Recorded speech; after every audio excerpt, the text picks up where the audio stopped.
The careers with the highest demand, highest pay, and opportunities to work at home for people who are blind or visually impaired like me are in digital accessibility.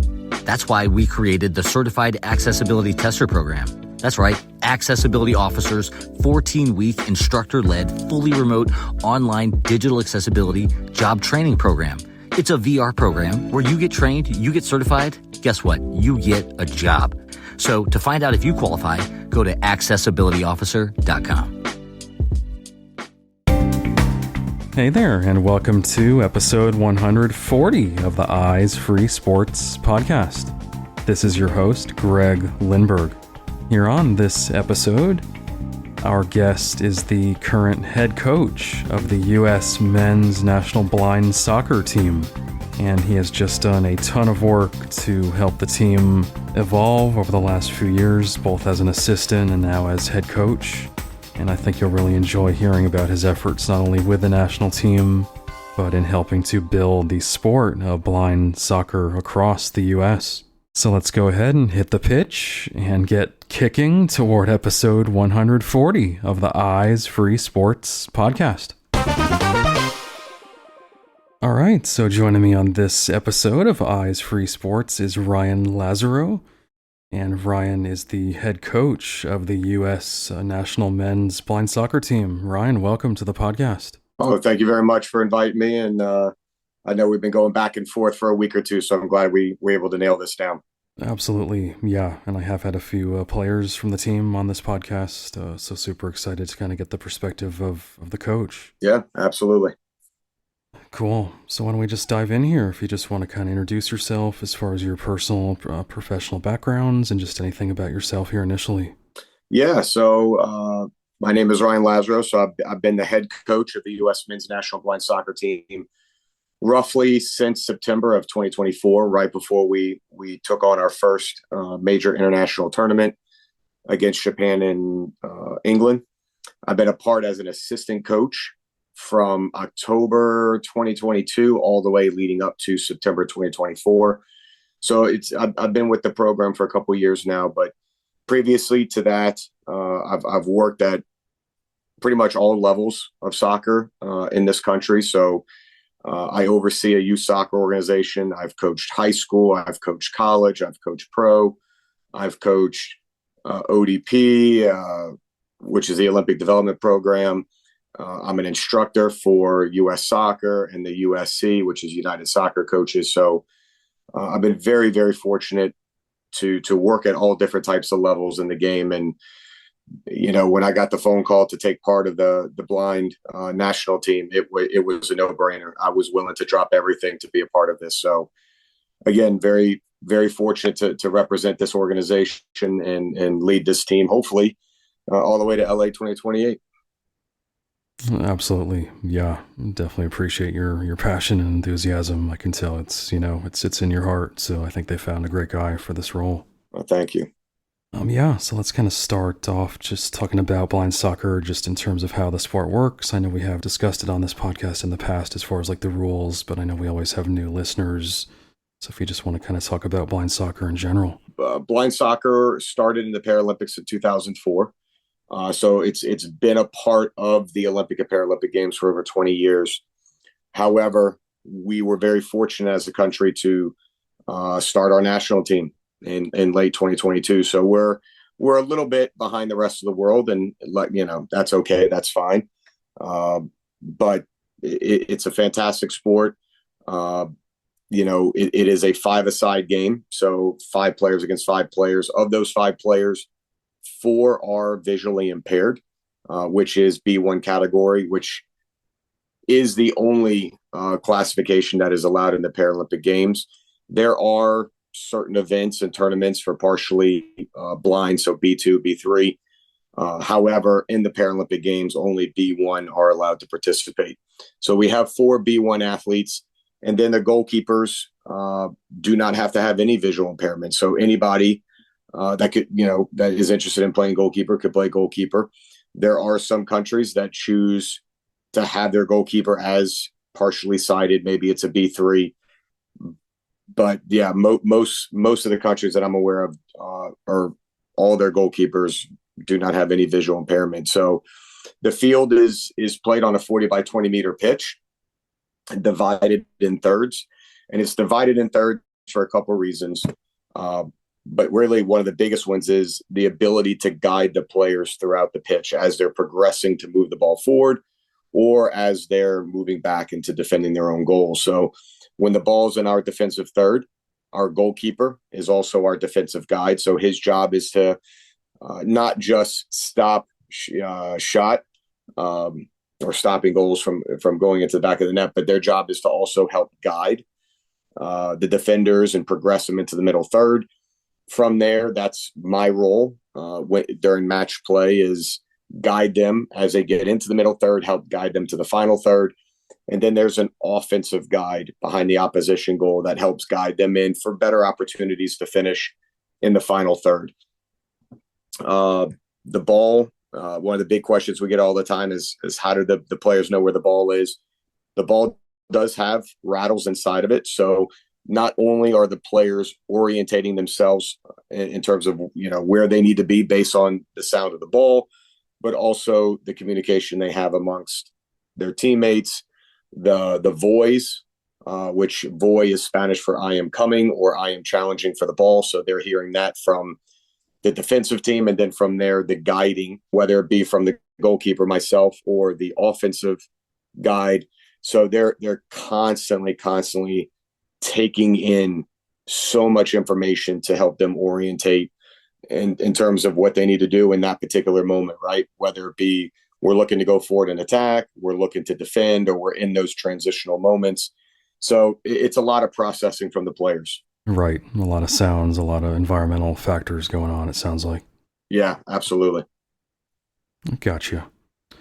So talk to me about your role as head coach, and then the team, the staff that you have under you as well. Yeah, so as I mentioned, very fortunate to take over as the head coach role from Katie Smith, who was the previous head coach. But my role is a little bit of everything right now. So obviously, a big part of my job is working with the players and helping them develop, both in camp, so when we hold our national team camps, but also at home. So every player gets an individual development plan along with strength and conditioning plans. So our goal is to help guide them in getting as fit as they can for the next competition. But then also from there, working with our organization and our staff in terms of properly planning, strategic national team camps throughout the year, being in touch with IPSA, who is our world governing body, in terms of major events that we need to attend to upkeep our world ranking, or being able to get promoted in the Americas area. On top of that, right, getting in touch and staying in touch with all other different countries in terms of what they're doing. And as we mentioned, we were very fortunate to get Japan and England. So I was in touch with them. We just finished playing Romania last month. We're on our way for a major international tournament in September. And then we have our America's qualifiers, our America B championships in Costa Rica in December. So that is pretty much a lot of what I do with the national team. On top of that, we recently devised and organized the world's first ever online blind soccer coaching diploma. So we have partnered with the United Soccer Coaches to deliver this. So that's also been another part of my job, is developing the coaching education side of it, educating visually impaired teachers, coaches, or regular sighted coaches that are maybe doing things with Top Soccer or Schools for the Blind, or just other different organizations across the country that want to build blind soccer. So it's been a lot. Love every second of it, but yeah, it's kind of being pulled in different directions as well, right? So, for example, today it was, getting a lot of the paperwork ready for our first international trip in September.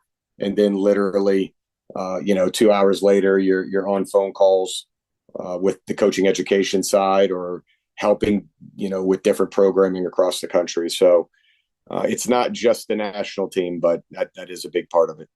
As far as coaching staff, we have a very small staff. So Kyle Knott, who's our assistant coach and goalkeeper coach, he's based out of Colorado Springs. He's got extensive knowledge and experience working with goalkeepers, and his knowledge coming from USA Cycling, his all the things he knows within the Olympic and Paralympic movements is just unbelievable. Our other assistant coach, who's also our offensive guide, his name is Jorge Polanco. So he is just retired from the Marine Corps and has experience coaching soccer at various levels throughout the country and world, as well as he's been deployed. So by far, very blessed to have this staff, a great group of guys.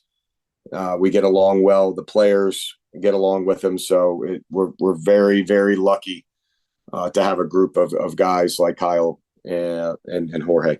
Absolutely. And like you said, a lot of different types of experiences, military backgrounds and cycling, different sports as well, it sounds like. Yeah, and I think that's what really that's what helps us, right? I mean, where one person's strength is, that might be somebody else's weakness, and we complement each other very well as a coaching staff. So very, very lucky to have those guys. Sure. And then in terms of your roster of players, let's talk about the athletes here. Yeah, so on average, we try to bring 8 visually impaired B1 players to national team camp. And then on top of that, 2 goalkeepers. So we have our next national team camp coming up in June 2025 in Colorado Springs.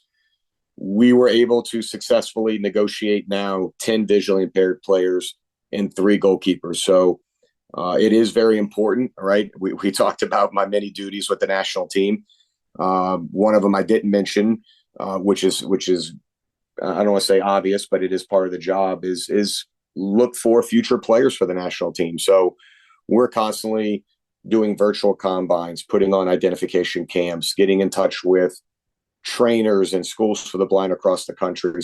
So it is important that even though it's very easy to look at LA 2028 as that end point, right? But our goal is to also build beyond that and, build our pool of players across the country. And, right now as a new developing sport, our pool of players is very limited. And we hope that number hopefully doubles every year. That's our goal, both as visually impaired players and also goalkeepers. So with us increasing the roster sizes in national team camps, we hope that we can give more opportunities for visually impaired and goalkeepers across the country to show, their level of skill and where they're at. And hopefully, right, one day, I think it's almost every athlete's dream is to represent their country, is to give them that opportunity. So that is one big thing that we're trying to work toward.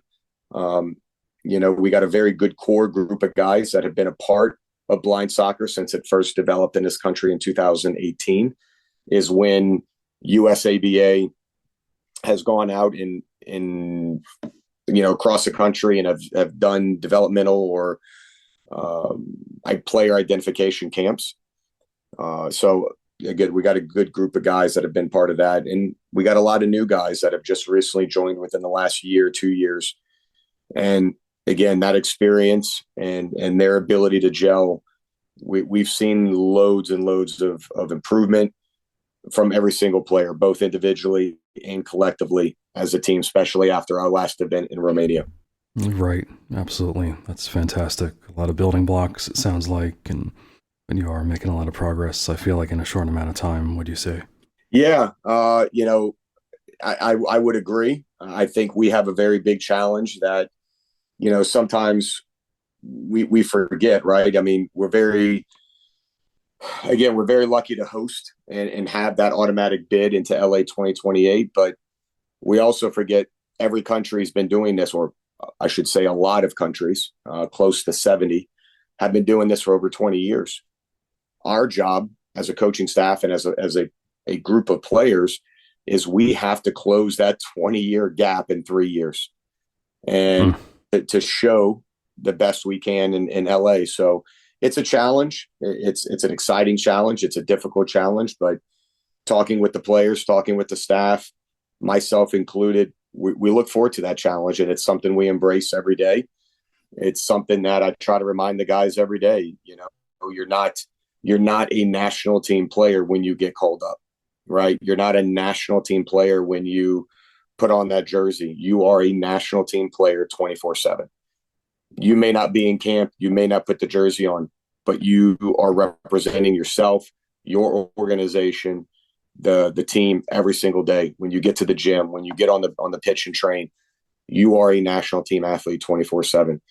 So that's something that we've been trying to instill in our players, and so far, hats off to them. They've done a great job, and they've embraced that role.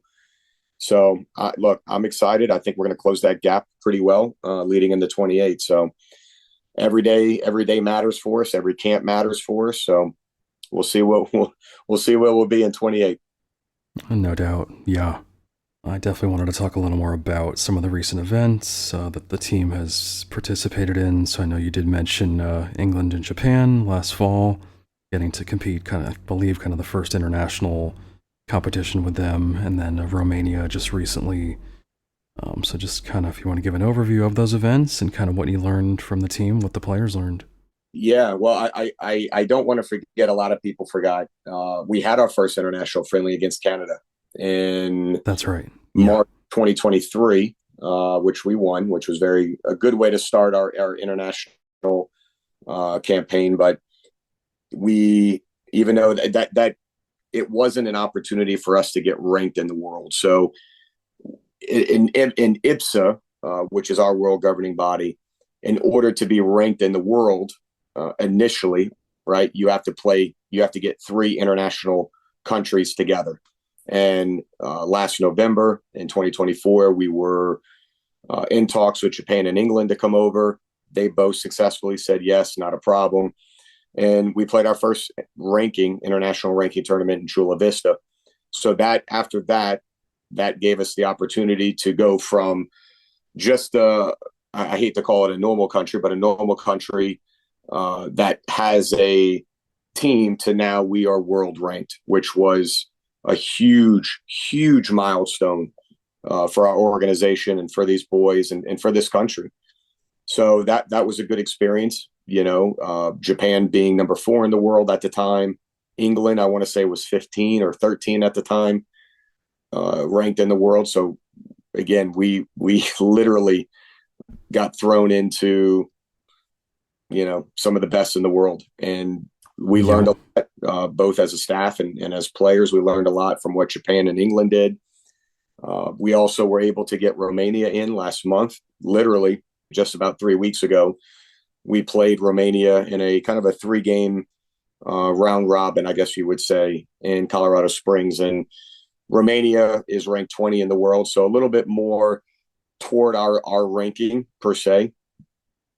And again, a great experience for the players to see where we are. Have we improved since the Japan-England games? So again, lots of great takeaways, in terms of the amount of hard work these players put in with their trainers and in their home communities, doing their personal development plans. But also collectively, we were, again, being able to train 4 days as a team in camp before Romania was another great opportunity for us to just clean up some things tactically and technically. And they showed, the score lines may have not have been what we wanted. But again, I think as long as we continue to kind of debrief and reflect and look at, again, the positives and the things that we can work on, tremendous success and improvement from November to just 3 weeks ago. We have, the rest of 2025, we have our next national team camp in Colorado Springs in June. We also just found out yesterday, which is great news for the boys, we will be taking our first international trip to Mexico City, or a city just outside Mexico City, in September. So we're looking forward to that. I haven't broken the news to the boys yet. We have a meeting tonight, so I think they're going to be extremely excited and eager. So that will be our first international tournament that they'll be able to participate in, which we also just found out the teams involved. So we will be seeing the best in the world: Brazil, Argentina, Japan, Mexico. So this is definitely a very big tournament in terms of attracting some of the best talent in the world. And then from there, we have one more national team camp in October, which is roughly beginning of October. And that will be kind of our last little get together and being able to really get across the little things we need to get across before we head to Costa Rica in December, which is the America's B Championship. So our region of the world, just like the Parapans, where it's kind of like North, Central, and South America all compete in the Parapans, it's broken up in our region in two. So we have America's A and America's B. We are currently in America's B. So the top two teams will be promoted to America's A. So that is our big goal by the end of 2025, is to be promoted in America's A.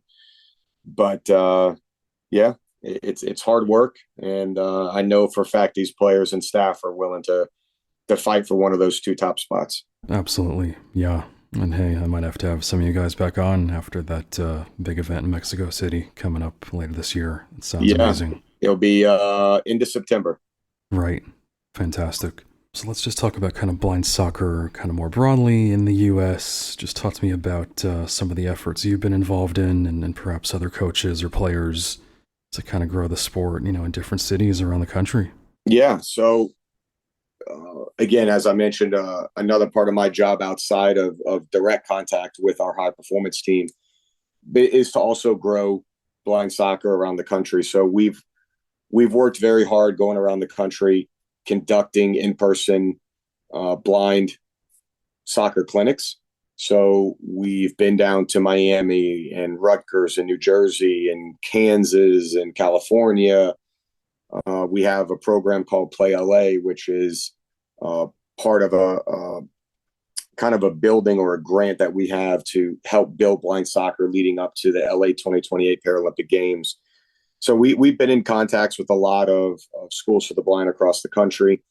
We're also, right, again, being a new sport, we're trying to get the word out, show that USABA is an organization that can not only help, but propel their programs to another level and give them whatever support needed. So we've been in contacts with them.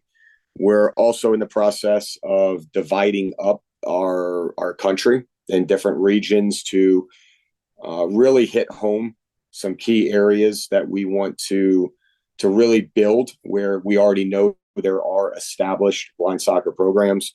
So, for example, there's a big one down in Texas. We have one in Ohio, Chicago, New York, LA, Miami.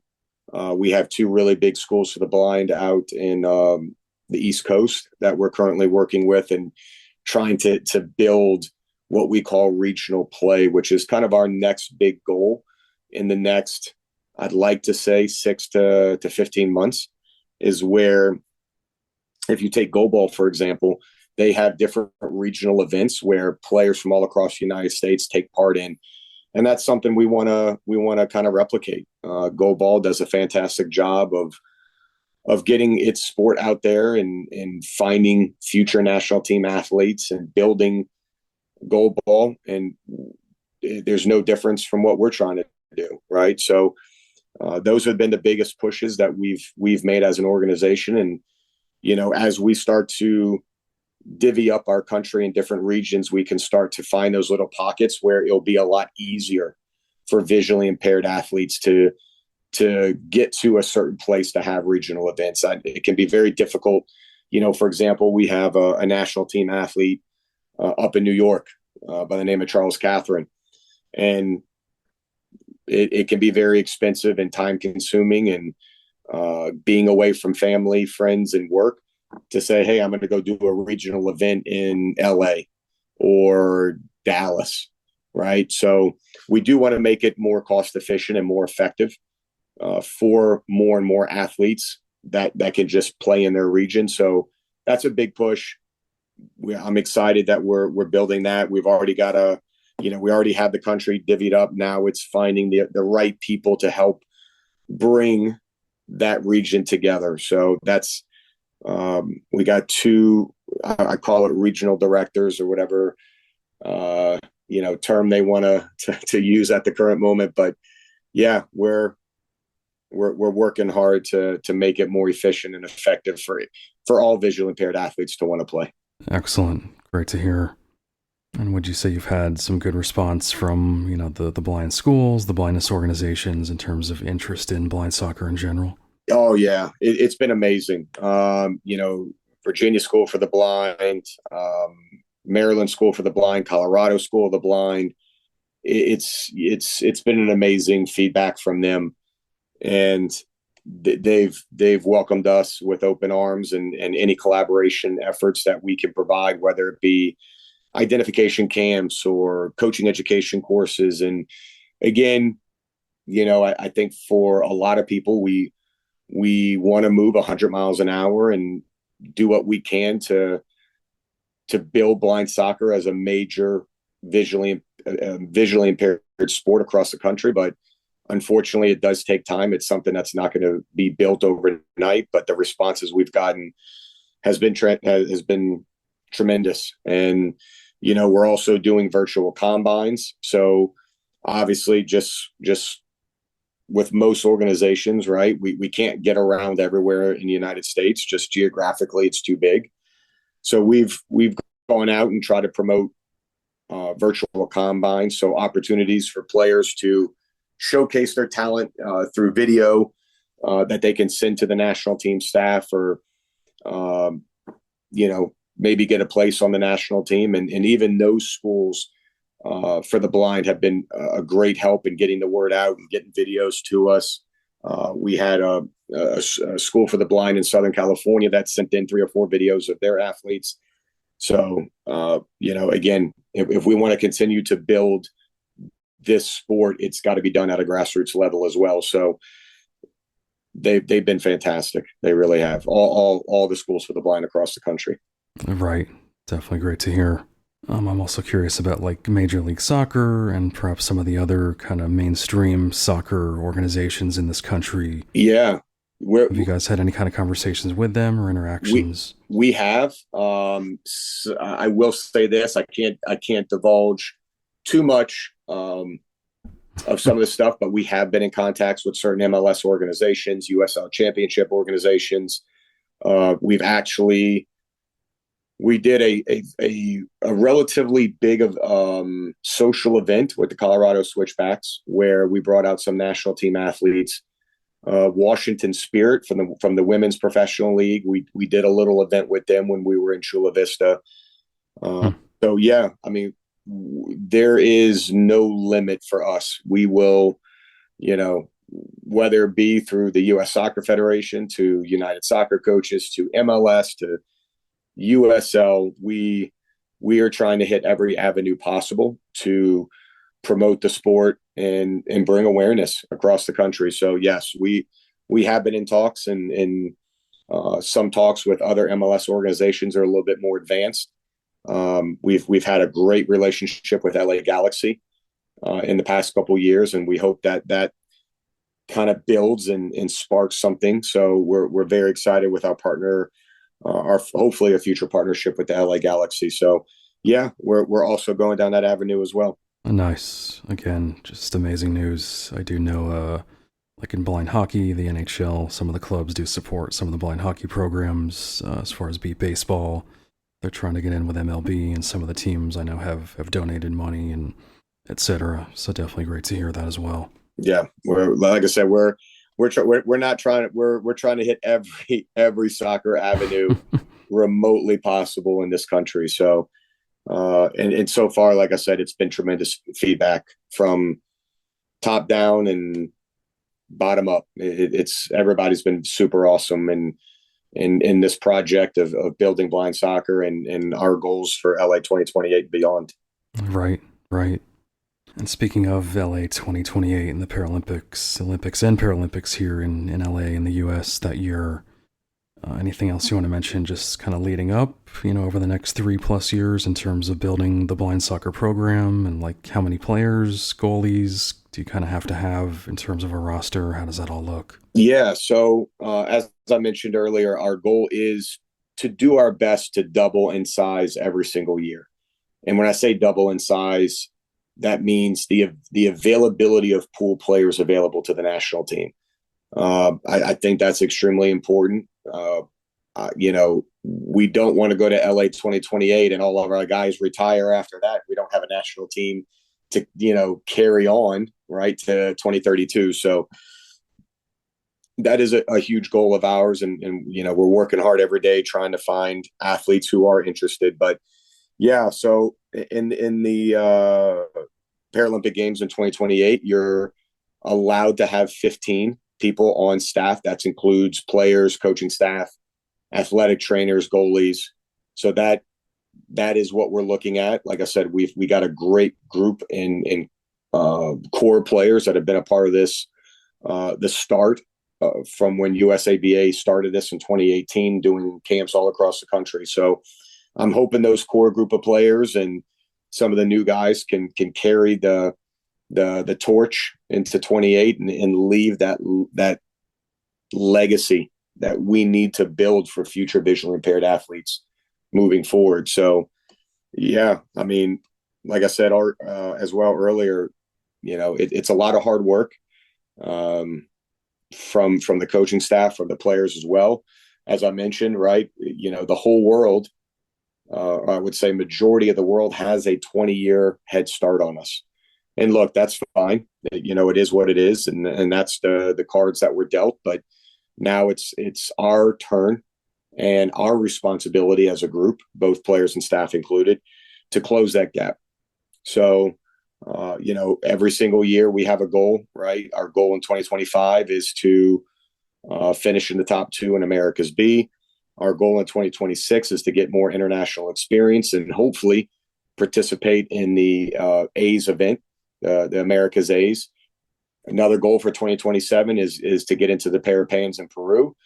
And then obviously in 2028, showing well and representing the country proudly in Los Angeles. So we do have short, medium, and long-term goals set for this program. And the players have taken to that and accepted it. And it's like I said, it's fantastic, the response that we've gotten from our players, the staff, the support from USABA, which is our NGB, our national governing body. So it's just, like I said, to be a part of this, and the support we're getting from everybody's just been absolutely first class.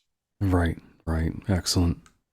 All right, so before we put a bow on this episode, as far as like contact info or any kind of resources, if folks want to learn more about blind soccer, or maybe get involved in their local communities, or kind of learn to advocate for a program, anything you want to mention on all those fronts? Yeah, so I think the big contact would be USABA, which is the United States Association of Blind Athletes. You can reach them at www.usaba.org. And reach out, let us know where you are, what your intentions are. If you're looking to be a national team athlete, if you're trying to build a program, if you're looking for coaching education, if you are, interested in working for us, if you're interested in internships, mentorships, anything and everything, that would be the first route. And then from there, the people in office can kind of, get the people in touch with whatever the what am I trying to say? The whatever you're looking for to get out of it, they will reach out to the right people to make sure you are taken care of, and that we're guiding and providing the right resources as well. You can also email me as well, rm Lazaroe, Lazaroe @yahoo.com. Again, we're here to build the sport in all areas: grassroots, national team, coaching, education. So, like I said, we're extremely excited in the project and where we're looking to head. So, again, I deeply appreciate you getting us on the podcast, and hopefully we can do another one soon. Absolutely. And as always, I'll definitely include links to all that info in the show notes so folks can easily find that there too. Awesome. All right. Well, again, Coach Ryan Lazaroe, really appreciate your time here on Eyes Free Sports, and congrats on everything you guys have accomplished already. But obviously, I know there are a lot bigger fish to even fry, as time goes on here. So wishing you guys all the best, and thanks again for coming on. Thank you. Deeply appreciate your time. To hear more episodes of the Eyes Free Sports podcast and to subscribe, search for Eyes Free Sports on your favorite podcast platform or visit eyesfreesports.com. Be sure to follow the Eyes Free Sports podcast at facebook.com/eyesfreesports and on Twitter at Eyes Free Sports.